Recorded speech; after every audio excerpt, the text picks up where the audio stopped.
Assalamualaikum warahmatullahi wabarakatuh. Hamdan wa syukrulillah, artinya segala puji dan syukur hanyalah miliknya. Pertanyaannya, kenapa kita harus senantiasa memuji dan bersyukur atas apapun nikmat yang kita terima? Yuk kita pikirkan bahwa ada nggak yang bukan dari Allah? Jawab, atau udah bukan Jumatan.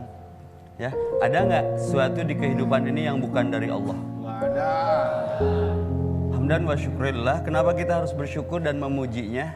Karena semua dari Allah, semua digenggam, dikendalikan, diurus oleh Allah. Alhamdulillah Rabbil Alamin. Segala puji bagi Allah yang mengurus seluruh urusan alam, langit, bumi, dan diantaranya, dan seluruh isinya.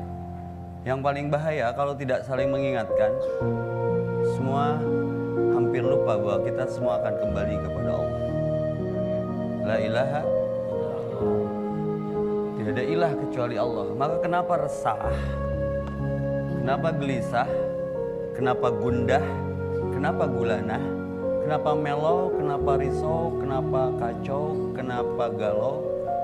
Satu penyebabnya, kau tak ingat aku.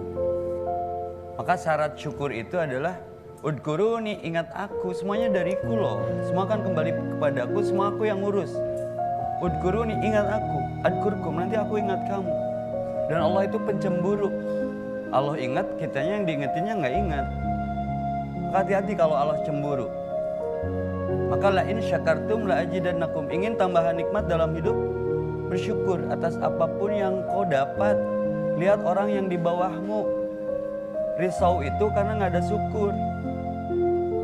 Saya punya kisah yang juara. Tolong diperhatikan secara seksama. Bersyukur atas apapun nikmat yang Allah beri. Namanya Abu Kilabah, seorang periwayat hadis dan tidak sedikit hadisnya yang diriwayatkan olehnya. Usianya lumayan senja, tapi dia pencari ilmu. Yang saya akan ceritakan, Abu Kilabah itu sosok yang tidak berkaki, tidak bertangan. Kalau Teh Rina ke Bandung lewat Terminal Cahem, ada ibu-ibu cantik tapi tidak ada tangan, tidak ada kaki. Bayangkan kalau dia gatel punggung. Saya aja lagi naik motor gatel kepala karena ketombe. Itu berhenti dulu, saya buka. Bayangkan kalau si ibu tadi gatel punggung atau gatel kepala. Bagaimana caranya dia? Nikmat mana lagi yang kau dustakan? Ini akan kita angkat. Abu Kilabah ini kerjaannya nyari ilmu, ngesot, rajin, selalu di sab terdepan.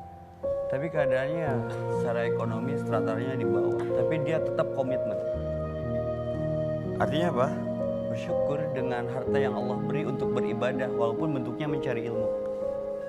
Pelayannya cuman entah siapa, anak kecil yang selalu menyeka tubuhnya ketika dia hendak berwudu, ketika dia buang air, dan itu beberapa hari hilang. Demamlah, badannya tinggi. Tidurnya pun di tenda-tenda sederhana lah yang dibikinkan oleh anak kecil itu. Terdengar suara lirih dari mulutnya. Alhamdulillahirrabbilalamin. Alhamdulillahirrabbilalamin. Alhamdulillahirrabbilalamin. Ada yang lewat, kaget. Orang tak berkaki, demam tinggi, panas badannya, tangannya nggak ada, sepotong. Tapi syukurnya selalu dominan di mulutnya. Sampai orang itu bertanya, apa yang kau ucapkan? Alhamdulillah, itu kan segala puji. Apa yang kau puji? Allah memberimu segini. Aku masih punya mulut untuk mengucapkan rasa syukur atas suaraku bisa menyebut namanya. Terus siapa yang menamaimu di sini? Biasa anak kecil sudah 3 hari tidak pulang. Kalau kau sayang padaku, tiba kepadaku, tolong cari anak itu. Dicari, singkat cerita, tinggal tulang belulang. Bingung yang mendapatkan kejadian itu. Bagaimana aku harus melaporkannya kepada Abu Kilabah? Keadaannya tragis sekali ini yang kita cari. Sampai berpikir si orang yang dapat laporan ini, mau melaporkan ini, soleh mana? Ayub pun ujiannya juara ya. Buduk seumur-umur itu tanpa BPJS dan jam sostek ya. Tapi dia sabar. Ya sudah, sampaikan saja. Anak kecil yang suka menemanimu, aku temukan tulang belulangnya. Manusia mana yang tidak sesak dengan berita duka itu? Dan akhirnya wafat saking sesak dadanya dengan informasi itu dan melepaskan kalimat terakhir yang keluar dari mulutnya, alhamdulillahirabbil alamin. Pesan apa yang kita dapat dari cerita ini? Nikmat mana lagi yang kau dustakan? Nabi bersabda, lihatlah orang yang di bawahmu, jangan kau tengada strata sosial melihat orang yang di atasmu. Fahuwa ajdaru an la tajdaru nikmatullah alaikum.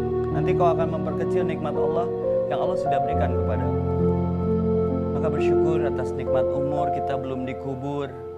Yuk gunakan untuk tafakur, ekstra berpikir, tadabbur, ekstra membaca, tadakur, ekstra merenung, tasyakur, bersikap proporsional.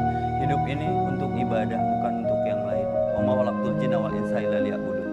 Maka persoalannya adalah kita tanya diri, masalah besar kita apa sih hari ini? Kalau ada rasa syukur di dalam diri, nggak ada masalah itu.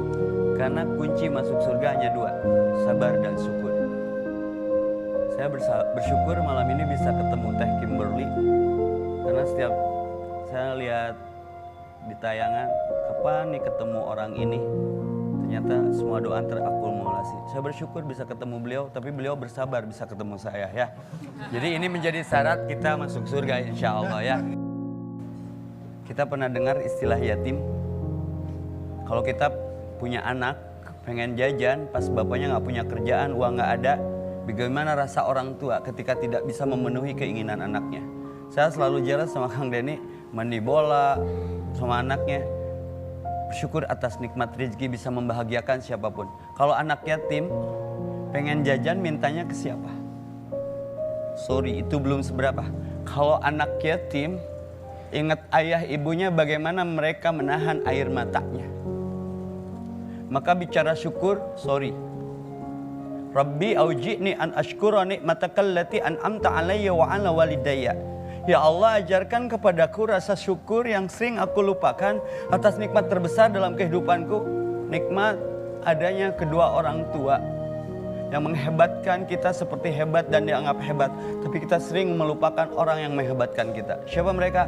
Birrul walidaini ihsana. Dua orang tua yang selalu tulus tanpa mengenal rasa lapar, yang penting anaknya kenyang. Tanpa mengenal haus, yang penting anaknya nyaman. Mengurangi tidur tanpa mengenal ngantuk, yang penting anaknya nyenyak. Cuman takut anaknya digigit nyamuk. Lalu di mana rasa syukur kita? Maka bicara syukur, bicara bersyukur kepada wakil Allah, malaikat tak bersayap bernama kedua orang tua. Durhaka kedua setelah ke Allah adalah ke orang tua sebagai wakil Allah di muka bumi. Maka sebelum Idul Fitri datang, jangan menunggu momen itu, telepon, minta kabarnya. Ya, bisa jadi itu wajah terakhir yang kita lihat, bisa jadi ketika kita menelponnya itu suara terakhir yang kita dengar. Bagaimana virtual kita, rasa kita ketika pulang dari sini, rumah kita dikerubutin tetangga kita, lalu kita kaget, ada apa mas? Neng, dek, tadi ayahmu, ibumu diumumkan di masjid. Biasa tersenyum simpul, sekarang wajahnya terbujur kaku, bisu, keluh, pucat pasi, tak menyambut dan menyentuh kita lagi. Tidak ada kemustahilan. Maka dari itu bersyukur atas nikmat apapun yang Allah beri, terlebih nikmat dianugerahi kedua orang tua. Karena kita bukan Adam dan Hawa yang lahir tanpa ayah dan bunda. Kita bukan Isa yang lahir tanpa ayah. Wallahu akhrajakum, kita semua dikeluarkan min butuni, dari perut-perut ummahatikum, ibu-ibu kalian. La ta'lamuna syai'a, asalnya nggak tahu apa-apa, tidak membawa apa-apa dan tidak mengerti apa-apa. Wa ja'alakum musam'a wal absara wal afidah, diberi kali telinga, mata dan hati. La'alakum tashkurun, tujuannya supaya kamu bersyukur. Contoh dari hal terkecil, misalnya nikmat bernafas. Kita takutnya sama PLN kalau pulsa habis, takut dicabut. Tapi pernah nggak takut sama Allah? Takut diberhentiin satu nikmat. Satu hela ibu kita ketika ngedenin kita, ngelahirin kita, itu pun belum terbayar sama kita. Pernah ditanyakan? Hati-hati. Nikmat mana lagi yang kau dustakan? Fabi ayyi alai rabbikuma tukadziba, 30 kali diulang supaya hati kita lembut.